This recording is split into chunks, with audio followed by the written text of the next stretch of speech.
My dad's gold-digging wife thinks she's about to take over his estate, but she has no idea it's mine. She has no idea what's really going on. Now, with his health getting worse, I've been keeping quiet for 2 years, but it's time for me to step in. She's in for the shock of her life. So, buckle up, because what happens next is going to blow her mind. My dad's going into hospice next week, and it's been a mess for a while now. I mean, we all knew it was coming, but it doesn't make it any easier, right? The thing is, the house he's living in with his wife Sandy and her 2 daughters, Tina and Beth, isn't even his house, it's mine. I bought it years ago, but you wouldn't know that by the way they've been acting. But I'm getting ahead of myself. Let me rewind a bit.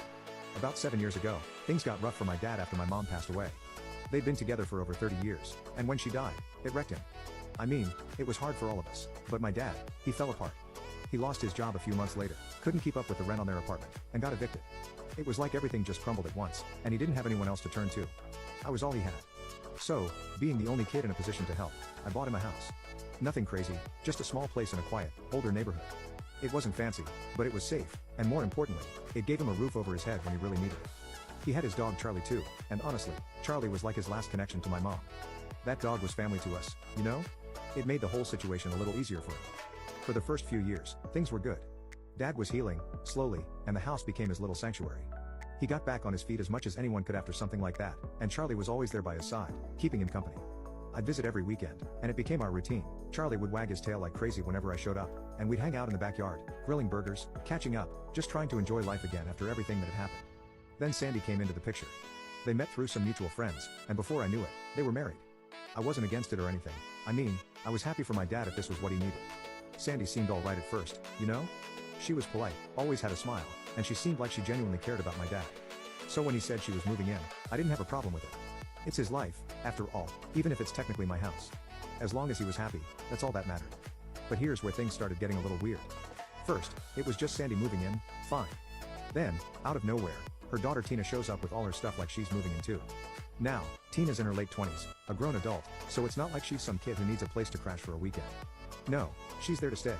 I didn't say anything because, again, it's my dad's life, and I wanted to respect that.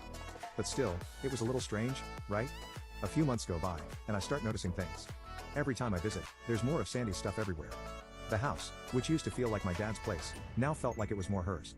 Whatever, I told myself, Dad's happy, let it be. But then, just when I thought it couldn't get more crowded, Beth, the younger daughter, moves in.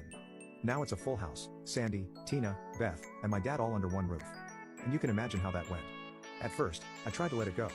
I mean, yeah, it was weird seeing my dad's home being slowly taken over by Sandy and her daughters, but what could I do? I'm not going to tell my dad how to live his life. But things started getting worse. The vibe in the house shifted.